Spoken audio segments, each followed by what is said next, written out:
Okay, good morning, good afternoon, and good evening to wherever you are. Welcome back to Big Data Days 2024, day number 2, track 2. I am your host, John Wee here.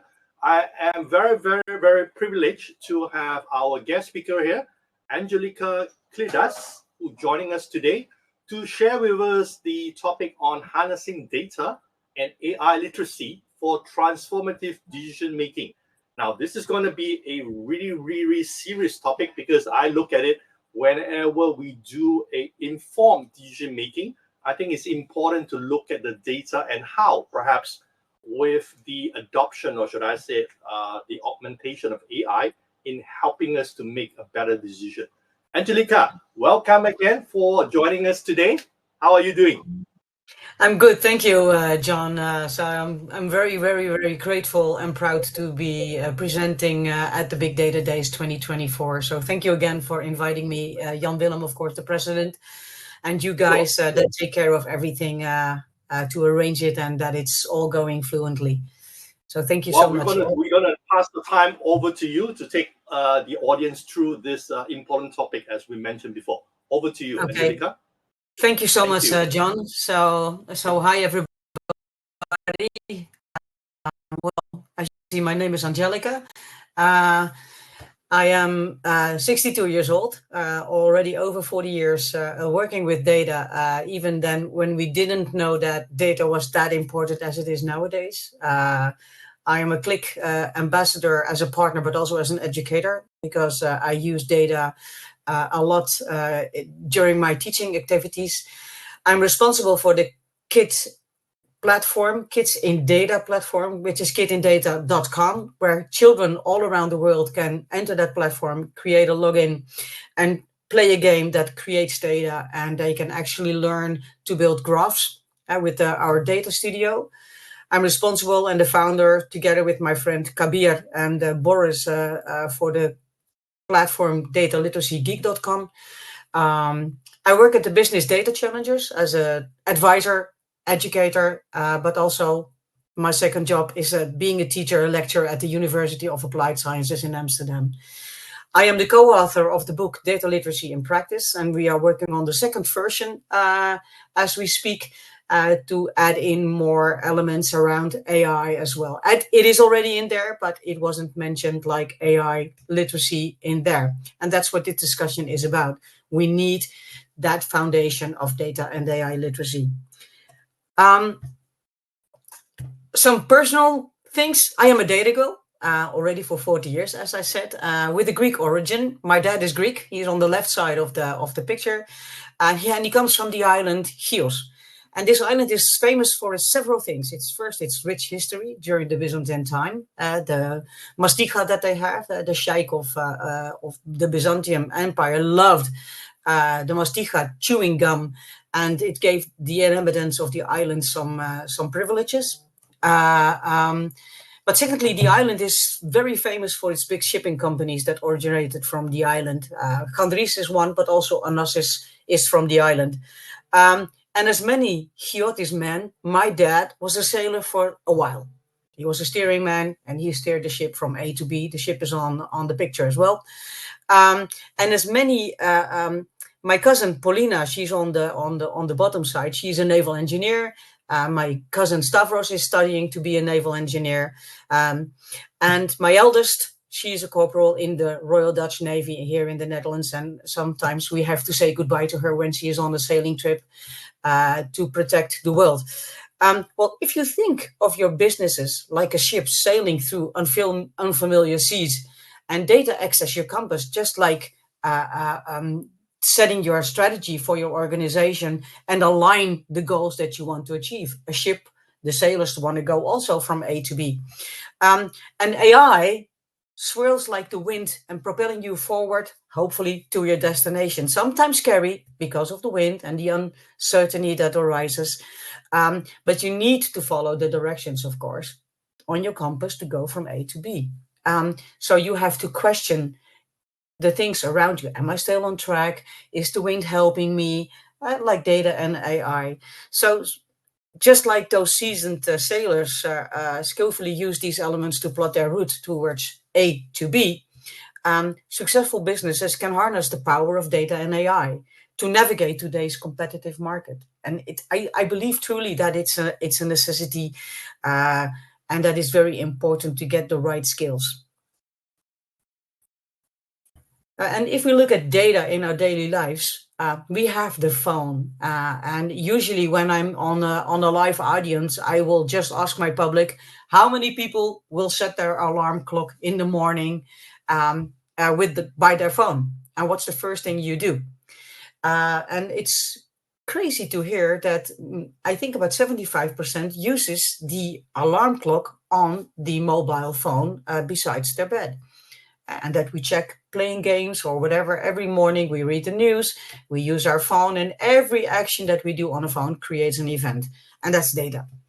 So when we discuss elements at home here with my partner, and she says, "Yeah, your business in data it's crazy. I'm not data savvy. I do not understand what it is." And I tell her, "Babe, hold on. What do you do on your phone? You set your alarm clock. You use it, you switch it off, so we create data. You check the weather to see what you are wearing. When we go on a trip and we want to go to beautiful Athens, for example, and we want to rent a house through Airbnb, you set your filters, your parameters to check what is available. You look at the prices, you select one, and then you read the reviews. And then you discuss it with me, you set your filters again, you reset, you search. And from there, we start discussing where we want to go. So we together, as this small business, this family, make a data-informed decision.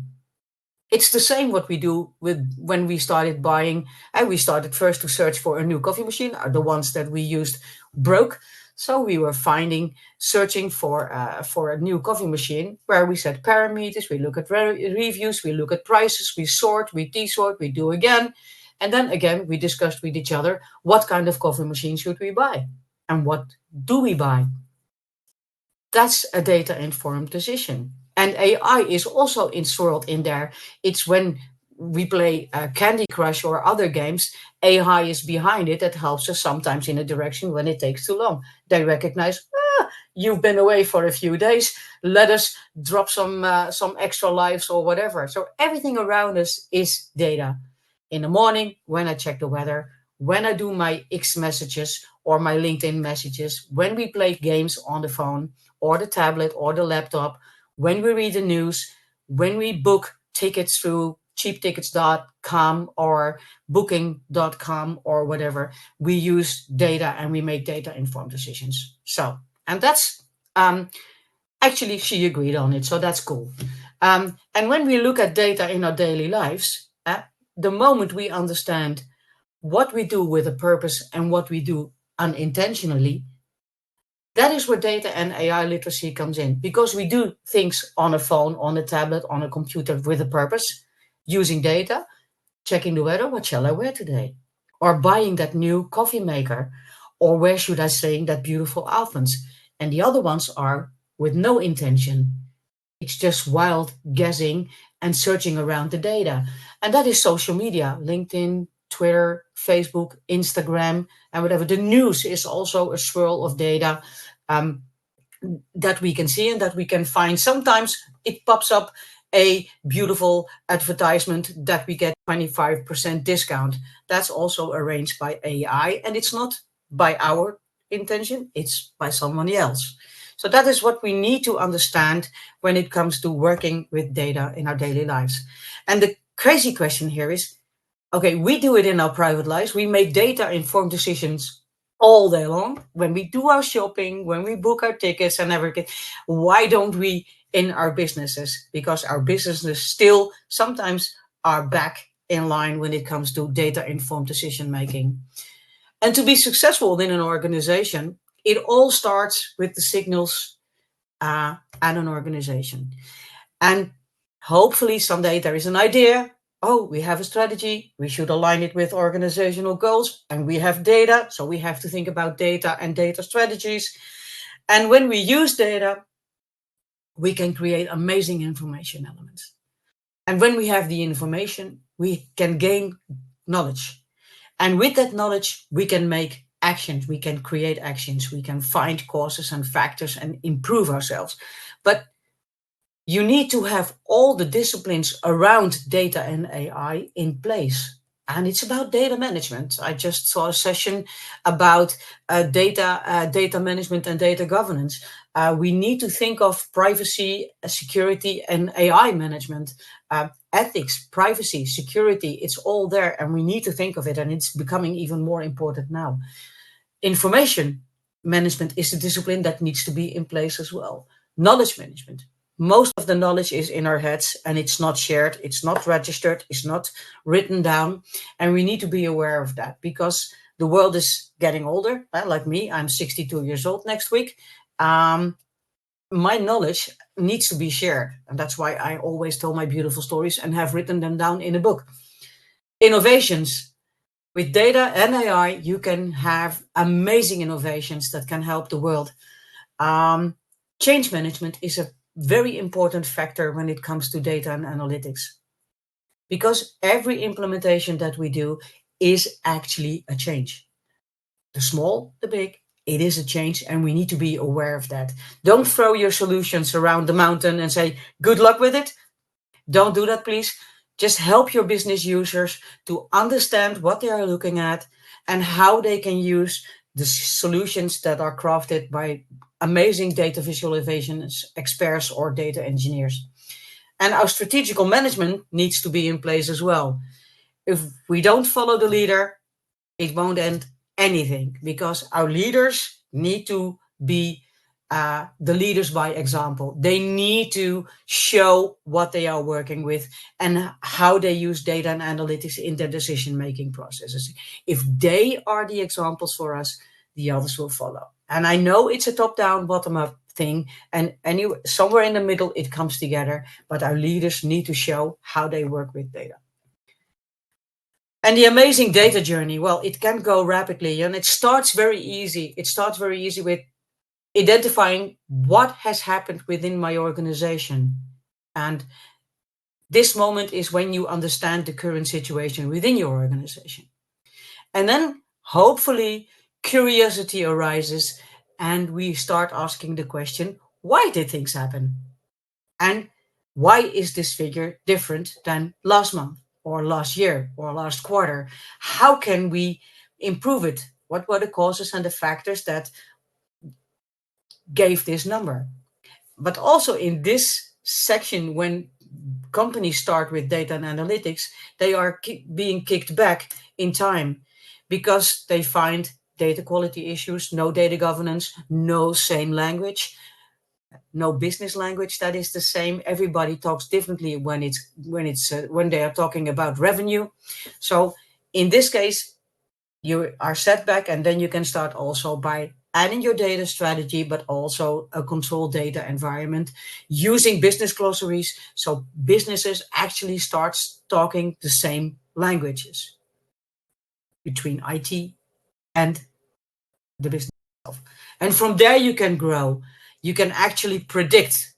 You can predict the things that what about to happen. I did many projects already since 2012 where we used all kinds of tools like RapidMiner, like R, like Python in the beginning, and what's Google TensorFlow. We used a lot of tools to predict compliance, but also predict the number of patients entering a hospital for traumatic injuries, what the influence would be when the weather would be very cold. It can be very cold here in the Netherlands with a lot of snow and ice, so people fell down and break wrists or knees or ankles.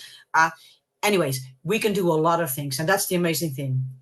And the next step on that is, how can we actually go beyond the things, right? Like what we have in this current era. We see so many beautiful things happening, but I did already a cool bunch of stuff. And my team, our team at the Business Data Challenges, we have 2 amazing innovative projects running, like people helping with their posture in running, post estimation. So stay tuned because something amazing will be launched in a few weeks. But also denoising pictures for eye carving or medical images that are not very sharp. We have the technology developed that actually we can make the images better and readable for doctors and nurses. So amazing stuff is happening, and it's so cool. But then we have to think of a lot of things, guys, really a lot of things, because the hard truth is that we can't see the forest for the trees. We do not understand what is happening. We see a lot of things like businesses that have amazing reports, and then we get the reaction, nah, I don't read that much, or I don't look that much, I don't have the time, or no, I don't advise my managers, they can do it themselves better. When the role is analyst, you should actually have the ability to read graphs and the other things that beautiful data engineers are building. Or we get responses like, I don't know how it works. So actually in the implementation phase, something went wrong. Or the question is, how should I read these graphs, these objects? What is a box plot and how should I understand it? Or what's a histogram? How should I read that? And now we are moving into the AI data, Gen AI era, and people say, I'm scared to use it. I don't know how, or I don't know how it works. What is a prompt and how should I enter a prompt? Or AI makes me scared. My colleague, Hetty Wessels, she's also on LinkedIn. You can find 10 amazing articles that goes back in time with all beautiful things that already was created with AI. So it's not new. Should we be scary? Yes, we should be sometimes, and we should be considerate in the things that we do.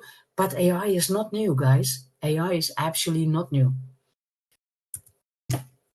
And when data and nowadays also AI literacy is high on the agenda of a company, you can achieve amazing things. This is an example, one of my favorite projects called Call to Balloon. Sub-projects were Call to Needle in case of a stroke and Call to Knife in case of a traumatic injury than when a surgery was needed. Call to Balloon is about the heart, about the area of the heart. And what we wanted to do is shortening the time between the dispatch call and the treatment of the patient in the hospital. And why did we want to do that? We wanted to save life, but also improve quality of life, and of course, improve care. And improve quality of life, the sooner you have your medical treatment after a cardiac arrest, the angioplasty that is needed, the better quality of life is. So that time frame is very short. And we combined data from various organizations, the dispatch, the ambulance, and the hospital, added some geographical elements, making healthcare organizations work together and innovate. That is back in the days already, 2016, 2015, 2016. And what we did first was we identified the main steps of the process. So in this case, somebody has a heart issue. It feels bad on the heart side. The dispatch is called, in this case in the Netherlands, is 112. In America, it's 911. The ambulance is on its way. When the staff arrives at the house of the patient, he is stabilized, an ECG is made. Then the decision is there, he needs to go to the hospital, so he's transported to the hospital. We go into the hospital, deliver the patient at the first aid area, and then the medical treatment is performed. 8 main steps that we could use. And from there, we started thinking, how can we visualize this? So we actually visualized, very simple, a process. And behind this, there is a lot more data, I know, but we cannot show it, of course, because it's medical data. But in this case, we saw the process as did, and all the steps are in here. We see dispatch, we see the ambulance, we see the treatment, we see the ECG, we see the handover in the hospital, and we see the actions, the 2 main actions in the hospital. The KPI in this case is set by our Dutch health authority, and it's set to 1.20. And that's a very important element that we needed to, because every time the time was the targets were not hit. It's strange to have a target, but yes, we had a target.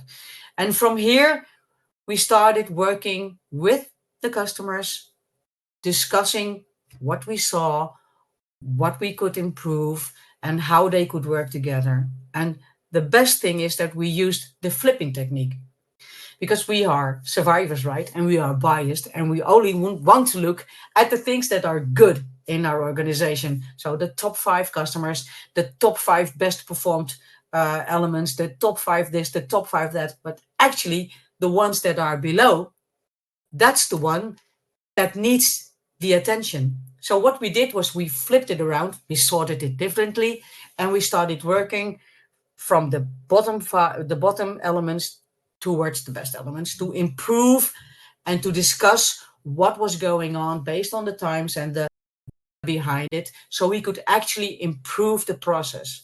Well, and we found some spots. The first thing that we saw in the data and in our discussions is that 95% of the ambulances were rightfully sent to the patient. There was no discussion about it. So now every time in this region where I live, the ambulance is immediately sent to the patient, because it was proved that 95% of our patients actually had a heart issue. The moment of ECG was performed earlier. I remember that the chairman of the Dutch cardiologist company here in the Netherlands, he was also working in the hospital that we work with. When he saw this for the first time, he jumped out of his chair and he said, "We can improve here, here, here, here." And that's when you know you did a good job. That's when you get overexcited and help each other to improve more. That light went on. We also saw that in the ECG, you can easily identify that a person needs an angioplasty. So that's the stent putting in and blow it up so that the closed vein is open again. The moment they understood that a angioplasty was needed, they actually called directly now. They call now directly to the cath lab, so that the team is waiting for the patient. An amazing improvement of time. The handover in the hospital is not anymore to the first aid department, because we know he needs to go to the cath lab and he needs an angioplasty. So that's why he is automatically brought to the cath lab and the surgery is performed. And the last one in the hospital is that we found in the data sometimes a long waiting time, and that and it seemed that the cath lab was not ready for the next patient, so it was not cleaned, not sterilized properly and everything. And now in this area, the cath lab is always ready for the next patient. Always. Night, day, festival days, whatever, it is always ready for the next patient. And that brought us, that I will come back to that one, and that gave us about 20 minutes, saved minutes in the process, which is extremely important and extremely good. And even we found in the data that a symptom of the heart issue already occurred 6 hours, 5 minutes, and 59 seconds before actually dispatch was called. So we also had some marketing campaigns in this area where we attended people that when you feel issues, go to the doctor, call 112 so that your lives can be saved.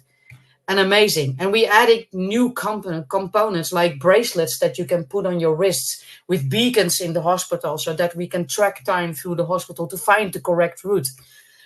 Amazing things, but also predict and work with each other to predict what is going on and how we can go from GP and all the elements that we have in the data there to actually predict how we can save lives and how we can help the patients in the area. So amazing things. I'm truly, truly very, very happy about it. So data in common is used all around the industries that we have. It's in pipelines with sensors. It's in drilling machines. It's at schools. It's in housing. It's in recruitment. It's in taxes. It's facial recognition or recognizing objects. It's everywhere around us. So now we have this AI tsunami. This AI tsunami is extremely since November 2022. I think, when ChatGPT was launched. And it brings some good elements that we can use. Gen AI is amazing. Weak AI, strong AI, it's all there. And what we have to know and what we have to understand is that AI will do exactly what you want it to do, what you train it to do. And the action jet that Gen AI takes or AI takes will be 100% guided by the user-defined outcomes. And Gen AI tools only get smarter, how we use them and when we use them and how much we use them. And using Gen AI has also ethical implication, or maybe even security implication or privacy implications. And that's what we need to take care of. And that's what we have to think about. It's not only the hard skills that we have to be aware of, but also the soft skills that we need.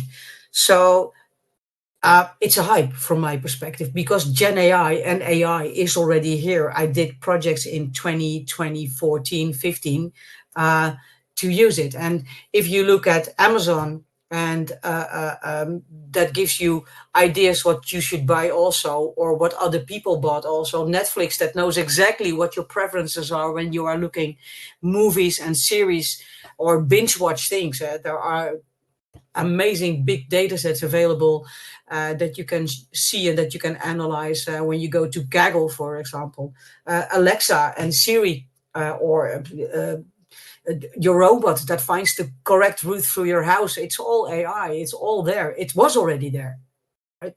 And the Waze, a good tool, a good solution that helps me to travel from A to B, and it guides me directly where I can save time directly on my route. So it's all there. It was already there. But what's the buzz of AI literacy now then? Because now every new things are coming up. And I was talking to Jan Willem recently during a podcast, the president of the Big Data Framework. And well, for that discussion, we should go back to the essentials of data literacy, because data literacy is the ability to work with, analyze, and argue with data, right? And when you look at the Venn diagram on the right side of the screen, you see that reading and using data, it involves theory, analysis, it used to be critical thinking, what to use, what not to use, ask the right questions, what should I build, data types, structures. And then we have to communicate also with data. We have to report things. We have to present it, right? And we also have to question it. We have to question the outcomes that we see. So questioning is a very, very important element when it comes to reading visualizations. We need to be able to storytell, right? Because stories will stick. And that's what I truly believe. But also working with data, we need the collection of data, but also management of data. So all things are involved here. And if we look at the definition that I found, well, definition, a sort of definition of AI literacy, then it's the ability to recognize, grab, use, and critically assess AI's technologies and their impact. Well, actually, from my opinion, arguing, criticizing data, and critically assess the outcomes. Well, I think it's the same. So here I started wondering, and I found also that true AI literacy requires absolutely data literacy. So from my understanding and my colleagues and my friends, we started working on a definition, and I think it's more about data and AI literacy, that it's referring to the holistic understanding of data analytics and the behavioral concepts. Because everything is still in place. Everything is intertwined and connected to data. So that's why I'm a little bit confused, a little bit, I think more of it as a marketing buzzword, AI literacy, and work around it a little bit. But I think it's more than that. So my belief is data and AI literacy belong together. They are connected and they belong together. Because when you are data and AI literate, you have the ability to recognize usefulness in data. Absolutely. You know what is useful and you know what is relevant for your work life or for your businesses. But also you have the ability to interrogate reliability. Oh, wow, that's data and it's AI. Oh, that's the same, I think, here. So that's what helps you to build confidence when you are using AI elements, but also data elements. And it's connected, as we say again. But also you have the ability to discover the meaning of the things that you are doing. Looking for themes, looking for patterns, looking for relationship, looking for correctness, question things. But also to use the insights that I can get from a prompt when I use ChatGPT, that I have to check it and that I can make decisions in using it or not, but also improve ourselves when it comes to reading dashboards and visualizations. And we can communicate findings when we are data literate. So actually we can improve, and we hopefully it will be supported also by our leadership. But also we have the ability to use it ethically when we are data and AI literate. So that we use it in an ethical manner. And when we look at it, it's not sequential. It goes through each other. So there is no follow, there is no path, but you need to be, you need those skills to actually be data and AI literate. And what does it mean? Well, that organizations need to prepare for a data and AI ready workforce. It's not only about hiring new talent. Youngsters do things differently than all elderly like I am. But it's also about upskilling and reskilling existing employees. I had a very interesting conversation with my students as a lecturer. I asked them, how do you use ChatGPT and what do you think of it? And they say, yeah, we use it, but it helps me to form my thoughts. And the other one said, yeah, I use it, but it makes me lazy in writing my own pieces, that I keep my own skills in my own head working. So it makes me lazy. So that's also awareness that we have to take care of.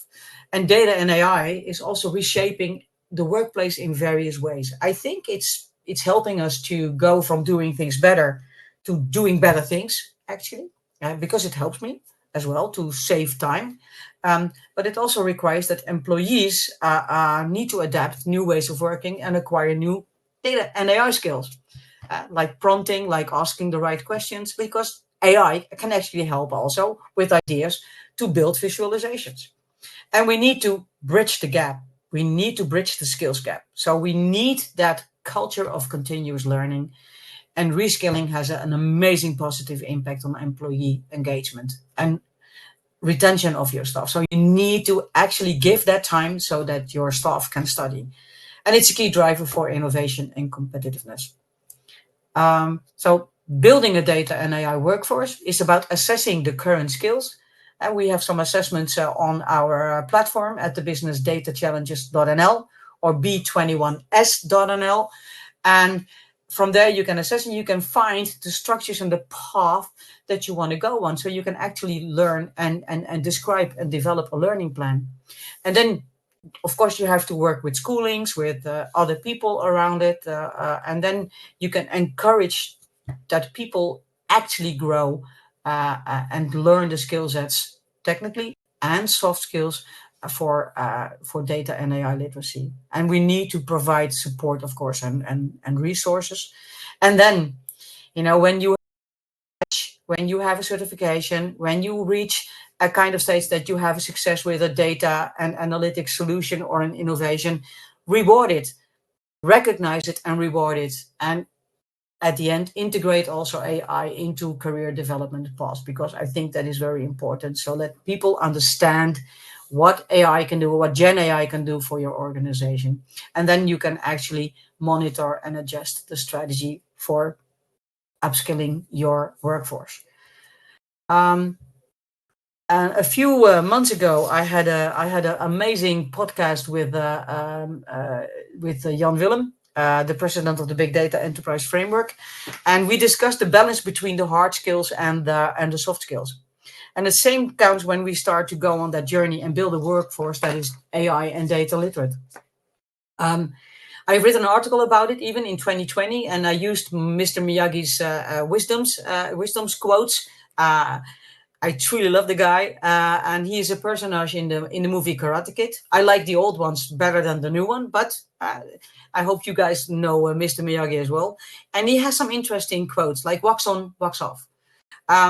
And data literacy and AI literacy works the same as the truth that Mr. Miyagi teaches, right? If you don't understand more complex visualization, the more complex prompts, or even the more complex AI things, the things that ChatGPT does or doesn't do, don't worry.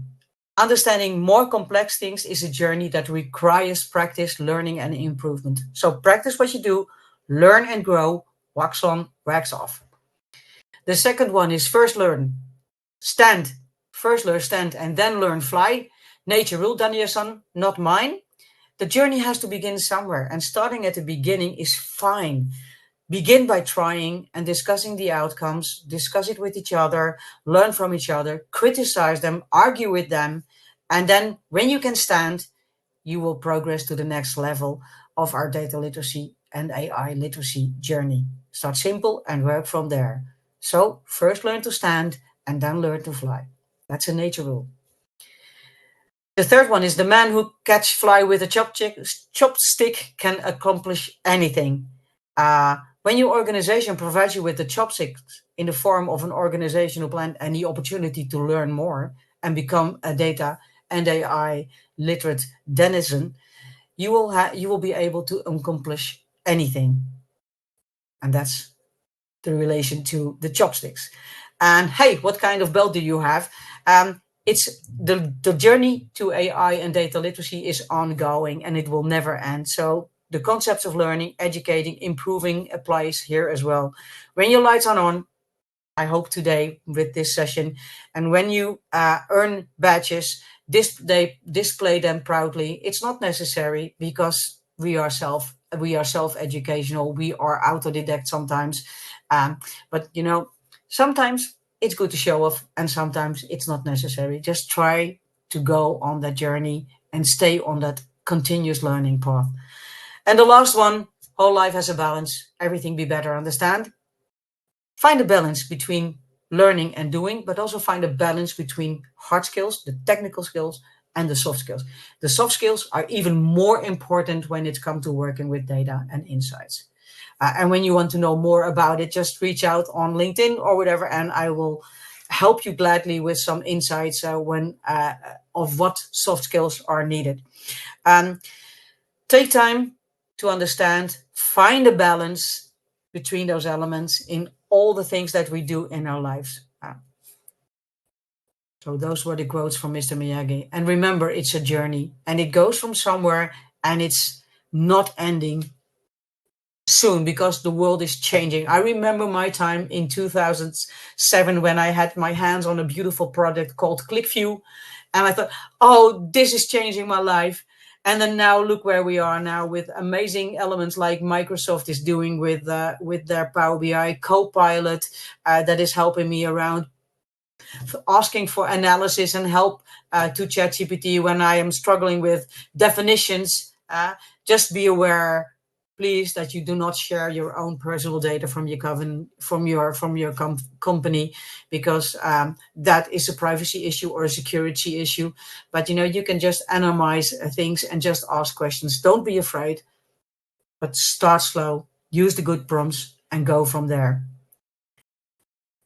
Is it easy? No, I don't think so. It's a change. It's always a change. So you have to address the sense of urgency. You have to find the leading coalition that helps you to go on that path of growing within your organization. But it's definitely what is happening around us. It's a chance.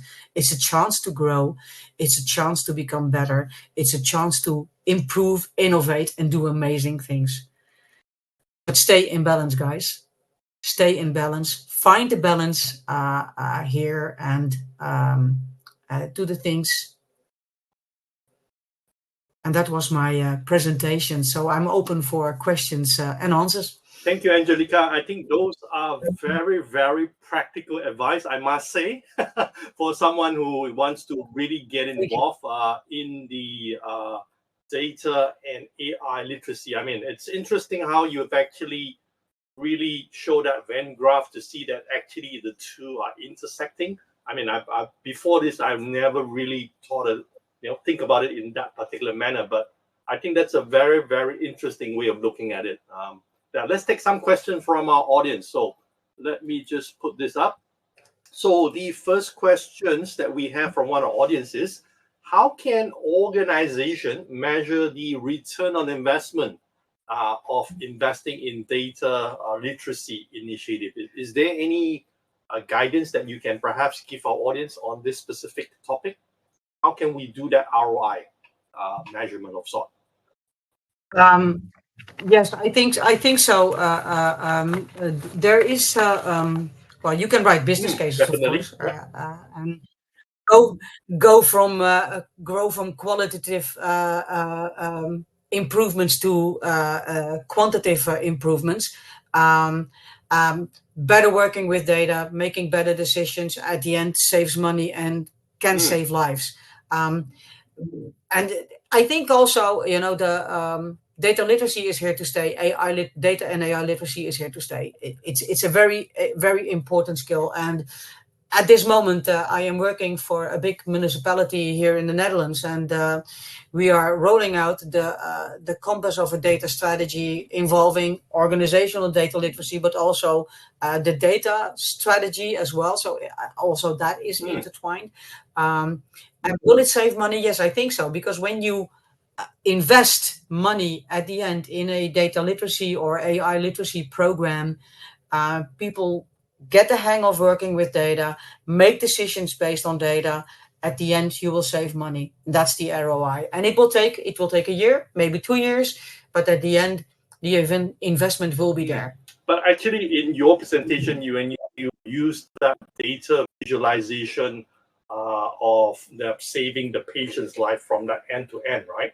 I think that was a very clear and good examples, right? Because as they say, right, time saved is actually equivalent to money in that sense, because we're talking about a person's life that we are trying to really give that improvement in the quality of care. I think that's really easily quantifiable to a certain extent when we talk about ROI. Exactly. And we talked about saving lives and improving care, but actually, you look a little bit further from a business perspective.